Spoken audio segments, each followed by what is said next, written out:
Саламатсыздар урматтуу Чалкан медиа каналынын көрөрмандары, өлкөбүздө алынган акыркы сааттагы жаңылыктар менен тааныштырабыз. Бай Элим өндүрүш компаниясы Бишкек шаарында социалдык магазин ачууда. Бул тууралуу Бай Элим компаниясынын жетекчиси Рыскүл Акимжанова өз Facebook баракчасына жазды.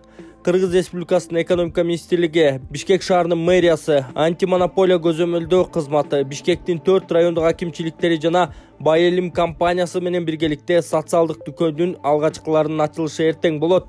Өндүрүшчүдөн элге идеясын карманган бул долбоор мындан бир нече жыл мурун маркеттердин ретро бонусун алдыруу үчүн күрөшүп жүргөндө жаздым эле. Маркеттерди жеңе албадык, ретро бонустарды жогото албадык, бирок альтернатива таптык, бул ошолорго конкуренция болуу эле. Ушул проект менен каржы министри Амангелдиев Даниярга тааныштырып киргенде экономикалык жактан абдан пайдалуу экен, колдойм деп дароо эле колдоду.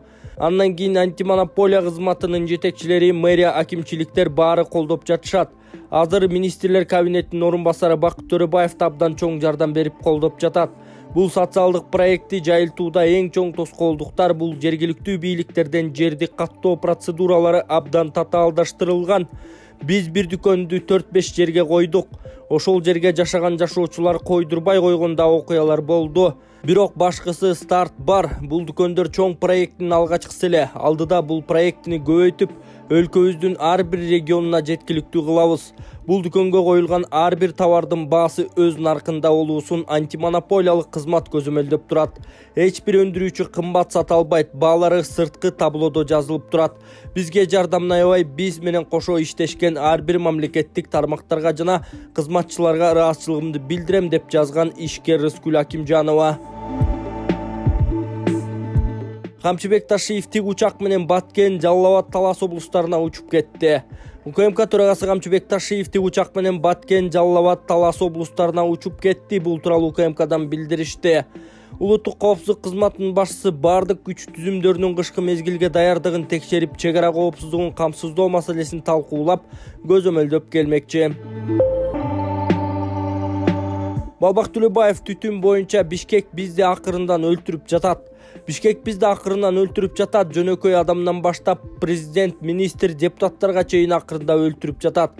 Бул тууралуу депутат Балбак Төлөбаев комитет жыйынында Бишкектеги түтүн боюнча айтып жатып билдирди. Бишкек түтүн эле эмес, таштандыга да толуп кетти. Уят эле, ар кайсы жагынан таштандыга толуп кетти. Биз мунун баарын анализ кылганбыз. Бишкектеги түтүндүн 3 негизги себеби бар. Алар транспорт, жеп жана көмүр. Көмүрдүн сапаты начар. Ал эми таштанды полигонунда мафия. Ал жер өлүлө мафия. Мэриңди да карап койбойт, эч кимди уруп койбойт. Аны бир план менен баспасаң баса албайсыңар. Күчүңөр жетпейт. Сейилбак боюнча 10 000 бак тигебиз деп айтып жатпайсыңарбы? Тиге албайсыңар. Каяка тигесиңер? Жер жок. Муну мэрия чече албайт. Буга өкмөт жардам бериши керек, деди Балбак Төлөбаев. Жөнөкөй жарандан баштап президентке чейин, министрлерге чейин, депутаттарга чейин акырындан өлүп атабыз. Ушул жерде отургандардын баары үй бүлө бала акырабыз менен. Себеби Бишкектин акыбалы мына азыр айтты. Бул өзүбүздүн өмүргө, өзүбүздүн ден соолукка болгон көз карашыбызды билгизет. Бишкек, мен айтпай эле коеюн дедим эле, бул смог эле эмес, мусорго да толуп кетти. Уят эле. Эми сиз жаңы келдиңиз. Бишкек мусорго толуп кетти. Кармай албай калдыңар силер. Ар кандай шарттардын айынан мына Бишкекти мен айтпай жөн эле коеюн дедим эле, ар кайсы жагынан мусор толуп кетти. Биз мунун баарын анализ кылганбыз. Бишкектеги смогтун 3 негизги себептери бар. Биринчи себептери бул жайкы убактагы Бишкектеги смог. Мунда бир 2 чоң себеби бар. Бул транспорт менен ТЭЦ жайында. Транспорттан чыккан түтүн, ТЭЦтен чыккан түтүн Бишкекте смогту жайкы убакта алып келет, бирок өтө мындай көп эмес.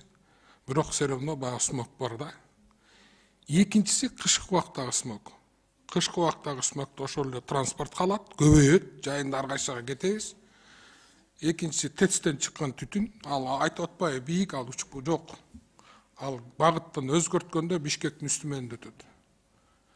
Үчүнчүсү көмүр. Новостройкадагы жагылган көмүр, көмүрдүн сапаты кара кечеден келген. Бул Бишкекке жайылат дагы, Бишкекти бүт алат. Анан эң негизгиси кышында Бул табигый шарттарда абанын басымдуулугу. Өйдө чыгып бараткан смогтун баарын ылдый басат абанын муздак агым. Бишкектен чыккан ысык агым өйдө көтөрүлүп баратканда эле Бишкектин үстүнөн муздак агым капкан сыяктуу басып туруп ошол бойдон кармап чыгарбай калат. Ушул себептерден улам Бишкек азыркы акыбалда турабыз. Побочный таасирлери болгондор бар. Бул автобустарга айтып атпайсыңарбы? Алып келебиз электроавтобус, газ автобус, ал эчтекени чечпейт. Кичине эле нерсе ал. Мусор полигон тияктагы мусор, азыр билесиңер, тияктагы мусор мафия аяк, мафия. Өлө коррупция деп атпайбы, ошо өлө мафия аяк. Мэриңди да карап да койбойт, эч ким туруп да койбойт, басып алган, акырындан өрттөйт, ошентет, аяк мафия, ага эч кимдин аны бир план менен баспасак аякты баса албайсыңар. Күчүңөр жетпейт. 300-400 миң доллар взятка берип туруп, евролук взяткаларды берген убактар болгон. Парктар айтып атпайсызбы, Динара сен, парктар салыш керек, алыш керек, Бишкекке 10 миң бак тигебиз деп тиге албайсың 10 миң бак. Каяка тигесиңер? Жер жок. Бүт баарынан застройка болуп кеткен. Каянга тигесиң? Жөнүн урдура бербеш керек дем, тигебиз депчи. 10 миң бак мына менин убагымда тиге албай койгом. Эң күчөткөн убакта Сурахматов тиккенде 5-6 миң, 7 миңге жеткен. Жер жок.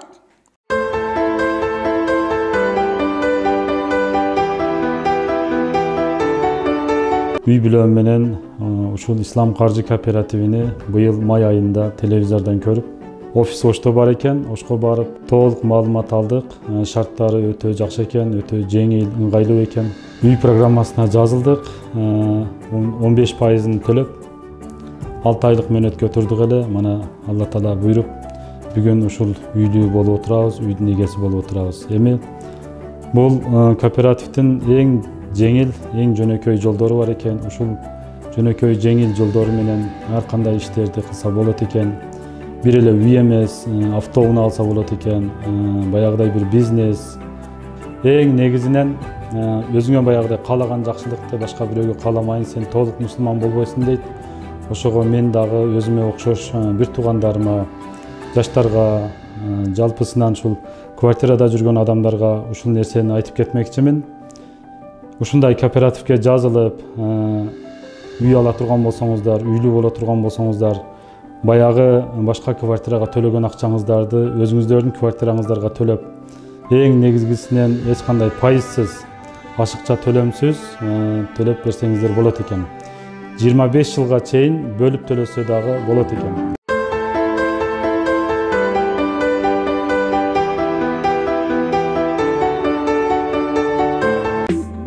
112 адам каза болгон Бишкектеги абанын булганышы өлүмгө жеткирүүдө. Жылытуу мезгили башталгандан тарта Бишкекте абанын булганышы күч алып, зыяндуулугу боюнча дүйнөлүк рейтингде алдыңкы катарга кирди. Каксу Медиа Борбор калаанын тургундары жана меймандары кандай аба менен дем алып жатканын бийиктиктен көрсөтөт. ЮНИСЕФ жасаган изилдөөгө ылайык Бишкектеги булганган абадан бир жылда 100дөн ашуун адам каза болду. Андагы маалыматта 2021 жылдын 1-июлунан 2022 жылдын 30-июнуна чейин абанын булганышынан улам 112 адам каза болду деп айтылат. Эксперттер абанын булганышын Кыргызстандагы мезгилсиз өлүмгө алып келүүчү жана ден соолукту начарлатуучу эң олуттуу экологиялык коркунучу деп аташкан.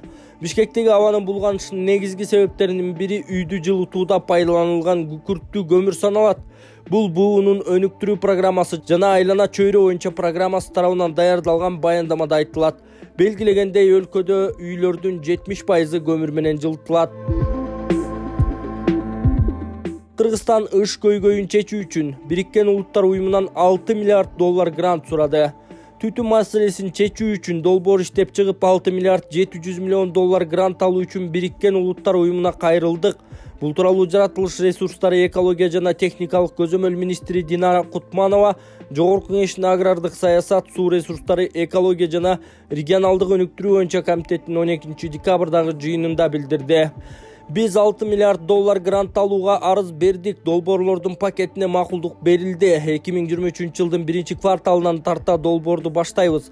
Анын ичинде Бишкек шаарындагы 500 үйгө жаңы технологияларды орнотобуз. Бул жылуулук жоготууларынын 40%-ын азайтат. Пилоттук долбоор Бишкектеги жумушчулар шаарчасында же Туңгучта ишке ашырылат. Андан кийин шаарды толук камтыйбыз, деди Кутманова. Ал мындан тышкары жашыл каттамдарды киргизүү боюнча 20 миллион долларлык долбоорго макулдук алынганын айтты. Мисалы Лондондун кээ бир райондорунда иштен күйүүчү кыймылдаткычтары бар, унааларды башкарууга тыюу салынган. Биз 200 жашыл такси жана 100 микроавтобус алып келебиз, деди министр. Дүйнө жүзү боюнча абанын сапатын көзөмөлдөгөн World Air тиркемесинин маалыматында бүгүн Бишкекте абанын индекси 344-тү көрсөтүп турат. Бул көрсөткүч нормадан 4 эсе жогору. Кайда экени белгисиз болуп жаткан депутат Эмил Жамгырчиевдин Москвада жүргөнү маалым болду. Кайда экени белгисиз болуп жаткан эл өкүлү Эмил Жамгырчиев Москвадан пост жазды. Маалыматка караганда эл өкүлү 12 декабрда Орусияда Чыңгыз Айтматовдун туулган күнүнө карата уюштурулган турнирге барган. Быйыл эл аралык турнирдин ачылышында Жогорку Кеңештин депутаты Эмил Жамгырчиев дипломдорду тапшырып, турнирди баштаганы жазылат. 27 ноябрда Эмил Жамгырчиев менен Чыңгыз Айдарбековдун УКМК тарабынан кармалганы маалымдалган. Эльвира Сурабалдиева өзүнүн социалдык тармактагы баракчасына Жамгырчиевдин бошотулганын жазган. Ал эми УКМК маалымат таратып, эл өкүлүнүн дайынсыз болуп жатканын билдирген. Жапырт камоолор 7 адамдын бөгөт чарасы узартылды. 12 декабрда Бишкектин 1-Май райондук сотунда массалык баш алмандыктарга даярдык көрүүгө шектелип кармалган 7 адамдын бөгөт чарасы каралды. Бул тууралуу райондук соттон билдиришти. Маалыматка караганда райондук соттун чечими менен Илгиз Шаменов, Айданбек Акматов, Чыңгыз Капаров, Али Шабдан, Айбек Бусурманкулов жана Акыл Айтбаевдин камактагы мөөнөтү узартылган.